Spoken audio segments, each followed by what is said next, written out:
واتقوا الله وقولوا قولا سديدا. بسم الله الرحمن الرحيم.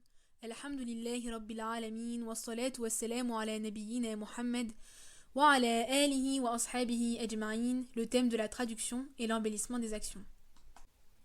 Ô musulmans, il n'y a pas de plus grands égarements, de plus grandes pertes, de plus grandes douleurs, punitions et malheurs que de penser que celui qui a tort est dans son droit, que celui qui se trompe a vu juste, et que celui qui est égaré est bien guidé.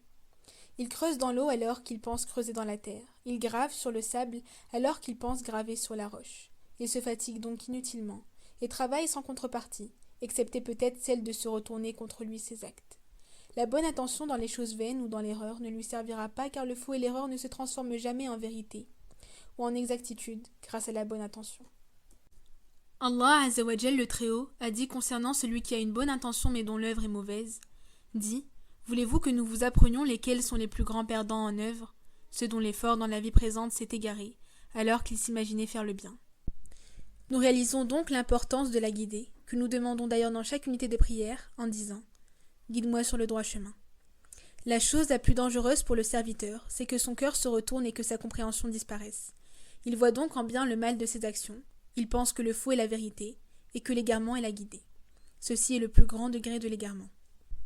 Chaque personne qui fait des actions, qu'elle soit rattachée à cette vie d'ici-bas ou à la vie future, voit ses actions embellies. Voilà pourquoi les actions ont été partagées ici-bas entre les gens. Nous trouvons l'agriculteur, le constructeur, le boulanger, le tisserand, etc. De même que les religions et les idées, qu'elles soient bonnes ou mauvaises. Chaque religion a ses adeptes et ses prédicateurs et chaque idée a ses défenseurs. À ce sujet, Allah Azzawajal le Très-Haut a dit « De même, nous avons enjolivé aux yeux de chaque communauté sa propre action.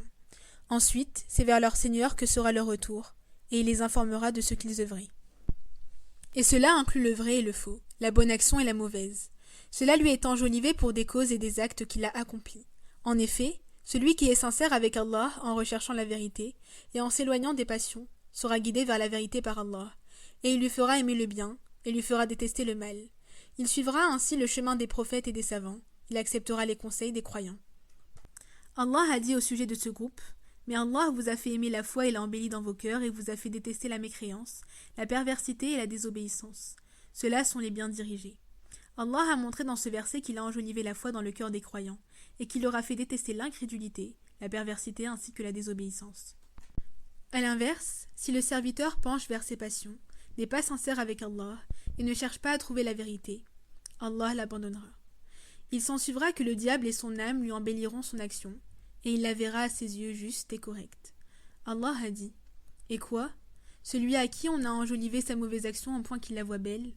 L'incrédulité est la pire des choses en islam, et malgré cela, elle est enjolivée aux incrédules, car ils la voient comme étant une bonne chose. Allah dit « Ainsi, on a enjolivé aux non-croyants ce qu'ils œuvrent. » Et dans un autre verset, Allah dit « En fait, on a embelli aux non-croyants leurs stratagèmes et on les a empêchés de prendre le droit chemin. Et quiconque Allah laisse égarer, n'a plus personne pour le guider. » Ils ont été frappés par l'aveuglement et l'égarement, l'abandon les a enveloppés, la guidée du tout miséricordieux les a quittés. Les diables les ont donc maîtrisés et dominés. Ils leur ont montré le mal comme étant le bien, le faux comme étant le vrai, l'égarement comme étant la guidée. Allah a dit « Quant à ceux qui ne croient pas en l'au-delà, nous embellissons à leurs yeux leurs actions, et alors ils deviennent confus et hésitants. » L'embellissement d'Allah de la mauvaise action de son serviteur est un châtiment de sa part pour s'être détourné de son unicité et de sa servitude, et pour avoir préféré les mauvaises actions aux bonnes, car Allah montre à son serviteur le bon du mauvais. Si le serviteur choisit le mauvais et le préfère, l'aime et l'agrée pour lui-même, alors Allah le lui embellit et l'aveugle sur la laideur de son acte alors qu'auparavant, il le voyait comme un acte hideux. Il ne fait aucun doute également qu'Allah montre à chaque tyran, injuste, pervers ou oppresseur son injustice, sa perversité ou son oppression comme étant un acte vil et hideux. Mais s'il persévère dans son action, on lui enlèvera la vision hideuse qu'il avait de son acte et il le verra comme étant juste et correct par châtiment d'Allah. Celui qui atteint ce stade, il aura atteint le sommet dans la vision du mauvais comme étant bon. Il fera donc partie des disciples du diable. Allah a dit, et le diable enjolivait à leurs yeux ce qu'il faisait. L'embellissement de Shaitan de ses mauvaises actions se poursuit, jusqu'à ce qu'il devienne un allié du diable, après qu'ils aient perdu l'alliance du tout miséricordieux.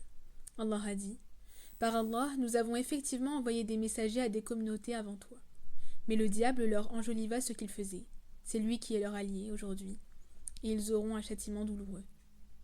Ne sont pas équivalents d'une part ceux qui bénéficient de l'alliance d'Allah et de sa guidée, qui sont alors dirigés par la lumière de leur Seigneur et voient la vérité avec leur cœur. Et d'autre part, ceux qui pataugent dans les ténèbres, qui s'obstinent à suivre leurs passions, qui sont dominés et entourés par les diables. Allah a dit: est-ce que celui qui se base sur une preuve claire venant de son Seigneur est comparable à ceux dont on a embelli les mauvaises actions et qui ont suivi leurs propres passions? Et Pharaon, cité dans le Coran comme symbole du despotisme humain, est un exemple de la plus grave mécréance. Lorsqu'il a prétendu être un dieu, s'est farouchement opposé au message des prophètes, il a usé de l'esclavagisme. Tout cela n'est en réalité que l'embellissement de ses mauvaises actions. Allah a dit: ainsi la mauvaise action de Pharaon lui parut enjolivée, et il fut détourné du droit chemin. Et le stratagème de Pharaon n'est voué qu'à la destruction. Ô musulmans, la clé de tout mal, c'est que Satan embellisse les mauvaises actions de l'être humain, et qu'il les voit comme étant justes et correctes, puis qu'il ne regarde pas ses actes afin de remarquer là où il y a eu des manquements, et des erreurs, car il a la certitude qu'il ne se trompe pas, et qu'il est toujours sur la vérité. Il ne lui vient même pas à l'esprit de revenir à lui-même afin de se corriger, et il ne supporte pas que quelqu'un le reprenne sur un acte qu'il accomplit ou un avis qu'il prend. Voilà la grande calamité. Et voilà la corde avec laquelle Satan le guide vers l'égarement. Celui à qui Allah a décrété la guidée et le bien, il lui met la sensibilité, la méfiance et la remise en question. Il n'est pas à l'abri du stratagème d'Allah, ni du retournement de son cœur. Il n'est pas à l'abri d'une erreur ni d'un manquement. Il juge ses actes en continuité, toujours méfiant du diable et toujours à la recherche de l'aide d'Allah. Et ceci est la séparation entre le chemin de la guidée et celui de l'égarement, entre la réussite et la perte. Ô musulmans, lorsqu'un croyant tombe dans un péché et qu'il sait qu'il est dans le péché, il se doit de se repentir. Mais la grande perte, c'est que le diable lui embellisse son péché, et qu'il le lui rende licite, car il le mènera au fond de l'incrédulité et de l'hypocrisie. Qu'aucune personne ne se sente à l'abri de cela, car le fait de se sentir à l'abri des stratagèmes d'Allah est une cause de l'abandon et de la perte. Méditez sur la situation de ceux qui ont été détournés de la guidée et qui ont emprunté les chemins de l'égarement. Tu verras qu'ils font partie des gens les plus intelligents et peut-être même des plus savants concernant les affaires de la vie d'ici-bas.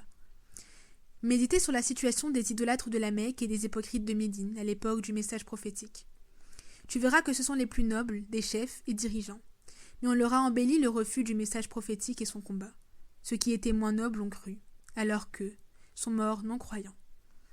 Méditez maintenant sur la situation des gens du livre. Ils étaient une référence dans la science pour les gens, et ils attendaient l'arrivée d'un nouveau prophète. Lorsque ce dernier fut envoyé, ils se sont opposés à lui et n'a cru en lui qu'un petit nombre, tout en sachant qu'il sera le vainqueur et que sa religion sera triomphante. Méditez sur la situation des érudits dans les sciences contemporaines et les moyens de communication et de transport. Tu verras qu'ils font partie des personnes les plus intelligentes dans les sciences de la vie d'ici-bas, et la majorité d'entre eux n'ont malheureusement pas cru. Le diable a enjolivé à beaucoup d'entre eux le reniement de la seigneurie alors qu'ils voyaient des preuves flagrantes dans leur science sur l'impossibilité de l'athéisme. Mais tel est l'embellissement du diable.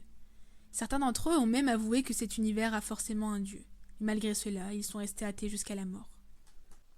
Une partie d'entre eux s'avilissent à cause de leur raison en appartenant à une religion altérée ou inventée, remplie de légendes et de superstitions, qui sont en contradiction avec ce qu'ils ont atteint comme réalité scientifique. Et ils occupent leur temps avec une fausse religion au détriment de la vraie religion.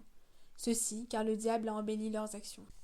Pour conclure, nous dirons que celui qui médite tout cela doit forcément avoir peur pour sa propre personne de l'égarement. Il doit faire des efforts pour la protéger du détournement et il doit multiplier le retour à Allah, car il n'y a de puissance ni de force qu'en lui Azza wa Jal le Très-Haut. Il doit invoquer constamment Allah, afin qu'il le raffermisse sur la vérité et l'éloigne des passions, car les cœurs sont entre les mains d'Allah, et il les retourne comme il veut. Allah Azza wa Jal le Très-Haut a dit: quiconque s'attache fortement à Allah, il est certes guidé vers un droit chemin. Subhanak Allahumma wa bihamdik, ashhadu an la ilaha illa ant, astaghfiruka wa atubu ilayk. N'hésitez pas à partager et à nous suivre sur notre chaîne YouTube Mosquée Tawhid Al-Lu'in, ou encore à vous connecter sur le site de la mosquée www.mosquée-al-lu'in.fr pour retrouver tous les audios et cours de la mosquée. Walhamdulillahi Rabbil Alamin.